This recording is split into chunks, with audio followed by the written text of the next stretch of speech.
Eskupilota kontuekaz dabiltzezenakaz, eta eurek pasaoskuen informazio hori.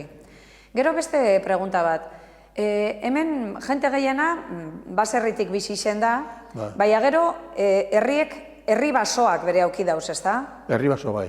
Hor dago, emekoak honek dana die propietarioak. Baina hori eurreko basoa gehiena da herri basoa. Eta zelan esaten dutzezu, herri basoari... Ixedue. Hori da. Bai, ixedue. Eta zelan erabilten ziren, zer egin behar izeten zan horrek erabilia izeteko? Hor, nire gazten poran,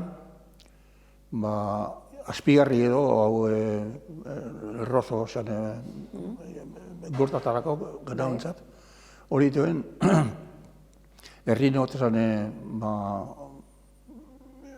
organizetako zer bat, eta, bueno, nik azpigarri horre honen beste kuadru bete biharzela duket eta, bueno, jote zen da apartatu zen, anukite zen duen, ahiten duen, bagite gero gana dugaz ekarte zen duen murdien etxea.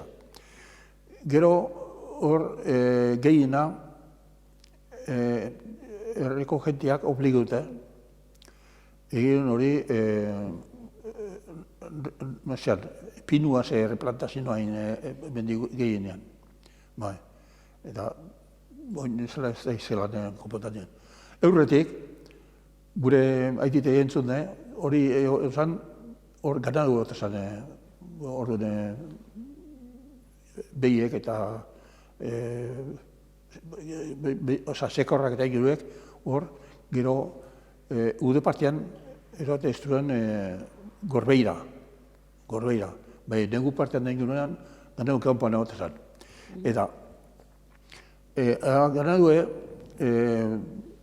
etxeko esnea edo ukiteko, egite honean txala bat egite ez duen orduen, etxera bakatatu ez duen, naukite ez duen gortan. Bai, gero, aplu ziketuta zen orduen, berriro Basta bere larrera, ez da, edo basora. Han emotu den denporia, regular. Ze, klaro, ordu nagoen zen, pinurik esan dugu, gaztainea, aretsa, lixarra eta horrek bertoko arbolak. Eta zuok ezetu dozu hemen lezaman ganadu hermandadea egon da?